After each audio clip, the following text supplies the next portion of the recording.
بسم اللہ الرحمن الرحیم الحمد للہ رب العالمین وصلی اللہ علی سیدنا محمد وآلہ الطیبین الطاہرین۔ سامعین و ناظرین السلام علیکم۔ ماہ مبارک رمضان کی 28ویں تاریخ ہے۔ آج کے دن کی دعا آپ کے محضر و سم و نظر کے سامنے حاضر ہے۔ بسم اللہ الرحمن الرحیم۔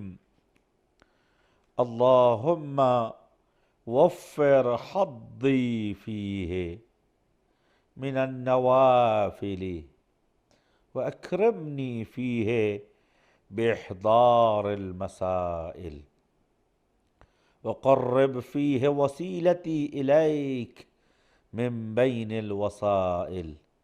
پالنے والے میرے خدا، میرے مالک وفر حظی فیہ،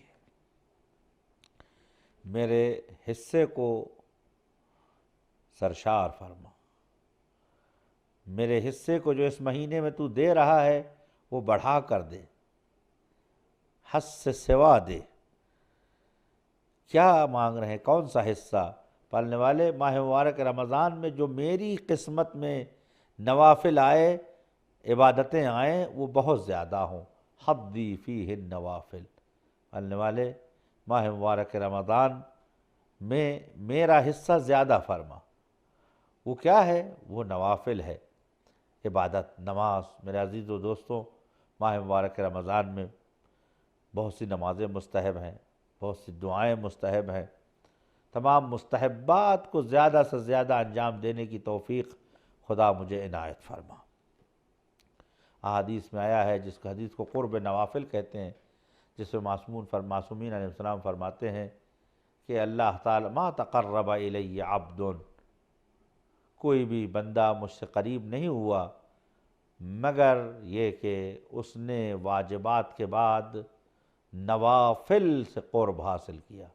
مستحبات، واجب تو انجام دینا ہی دینا ہے، واجب کے ساتھ اگر مستحبات انجام دیے جائیں تو یہ عزت و شان و شرافت ہے۔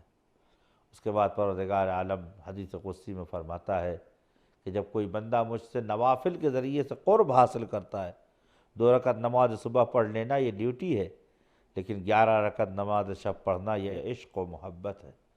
فرمایا جو شخص قرب حاصل کر لیتا ہے نوافل کے ذریعے سے، تو ایسی صورت میں ہاتھ اس کا ہوتا ہے، نام میرا ہوتا ہے، اس کے اعضاء و جوارح میرے لیے ہو جاتے ہیں۔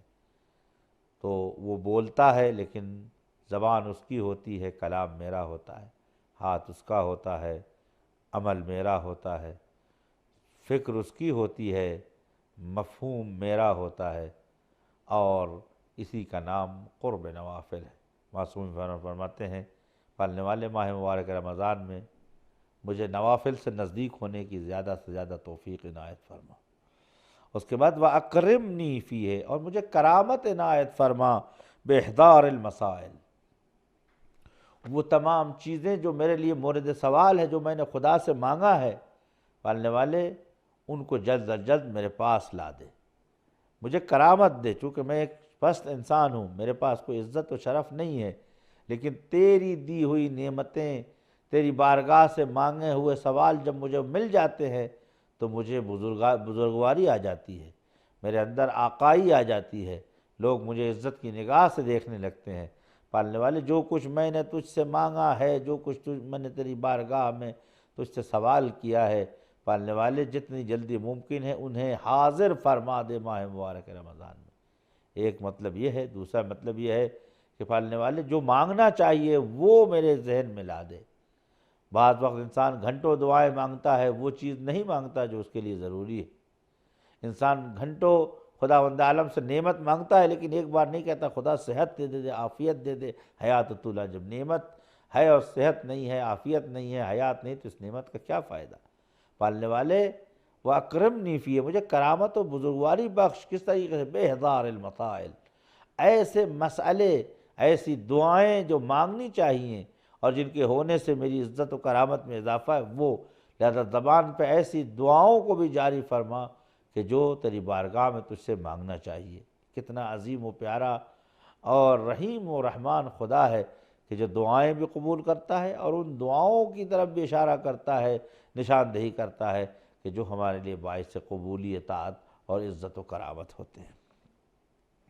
وَقَرِّبْ فِيهِ وَسِيلَتِي إِلَيْكَ مِن بَيْنِ الْوَسَائِلِ، خدا تیری بارگاہ میں آنے کے لیے بہت سے راستے ہیں، عبادتیں ہیں، نماز ہے، دعا ہے، قرآن ہے، تلاوت ہے، صدقہ ہے، اطعام ہے، افطار ہے مومنین کی، یہ سارے وسیلے ہیں، ان کو مجھ سے نزدیک فرما تاکہ میں تجھ سے نزدیک ہو سکوں۔ لیکن تیری بارگاہ میں گزارش ہے کہ ایسا وسیلہ مجھے عنایت فرما دے کہ جو تیری بارگاہ میں سب سے زیادہ بہتر اور قریبی ترین وسیلہ ہے، اور وہ ہے وسیلہ محمد و آل محمد۔ پالنے والے محمد و آل محمد کے صدقے میں جو ہم نے مانگا وہ بھی عنایت فرما دے، جو ہم نے نہیں مانگا وہ بھی عنایت فرما دے، وہ رزق و وہ توفیق بھی دے دے کہ جس کا ہم نے تصور بھی نہیں کیا تھا، جس کے بارے میں ہمیں معلوم بھی نہیں تھا۔ مجھے ان وسیلوں میں جو سب سے زیادہ تجھ سے نزدیک مجھے کر سکے وہ دے دے، وہ وسائل محمد و آل محمد کا ذریعہ ہے۔ اس کے بعد فرمایا کہ یہ 3 عظیم سوال ہیں، ان سوالوں کو کیوں کر خدا سے مانگا جائے؟ آواز آئی کہ ایسا نہیں ہے کہ بھیڑ ہو جانے سے، مانگنے والوں کی زیادتی سے خدا تھک جاتا ہو، یا ان کی آواز ان تک نہ پہنچتی ہو، یا پروردگار عالم ان کے اوپر عنایت نہ کرتا ہو اس لیے کہ اس سے چاہنے والے زیادہ ہیں، ماننے والے زیادہ ہیں۔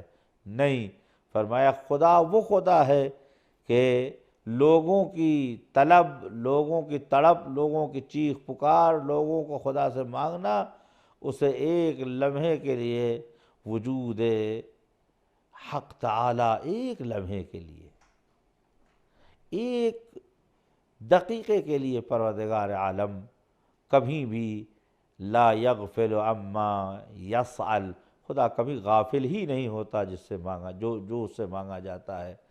جتنے مانگنے والے ہیں وہ اپنی مرادوں کو پہنچتے ہیں، اور سب سے اسی اندازے کے مطابق توجہ کرتا ہے کہ جو تمام بندوں سے کرتا ہے۔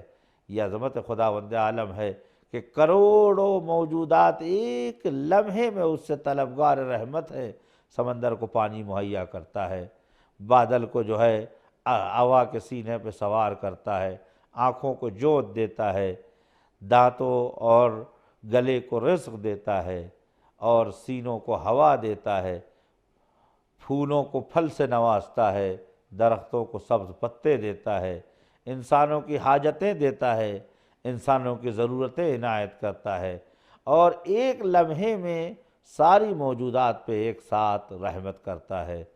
پالنے والے، جب تیرے یہاں سائلین اور مانگنے والوں کی کثرت سے کوئی گھبراہٹ نہیں آنے والی ہے، کوئی پریشانی نہیں آنے والی ہے، تو پالنے والے ان لاکھوں مانگنے والوں میں ایک مجھے بھی شامل کر لے۔ اللہم عدت علیک بالعصیان او بالعصیان والنسیان، عد علی بالرحمت والفضل والعطاء والغفران۔ پالنے والے، میں آیا ہوں گناہوں کا بوجھ لے کے، تو میرے وجود کو سرشار کر دے خوبیوں سے، جود سے، کرم سے، بزرگواری سے، اس لیے کہ میں اگر جس حال میں تیرے پاس آیا ہوں تو یہ میری ذاتی شرست ہے، لیکن اگر تیری بارگاہ سے میں خالی ہاتھ واپس جاتا ہوں تو یہ کرم اور عظمت کے خلاف ہے، اور تو کبھی اپنی عظمت و کرم کو بٹا لگنے نہیں دیتا۔ پالنے والے، سامعین و ناظرین، دست دعا آسمان پہ بلند کرے، ربنا وفقنا لما تحب وترضى۔ آخر دعوانا الحمد للہ رب العالمین، صلی علی محمد وآلہ الطاہرین۔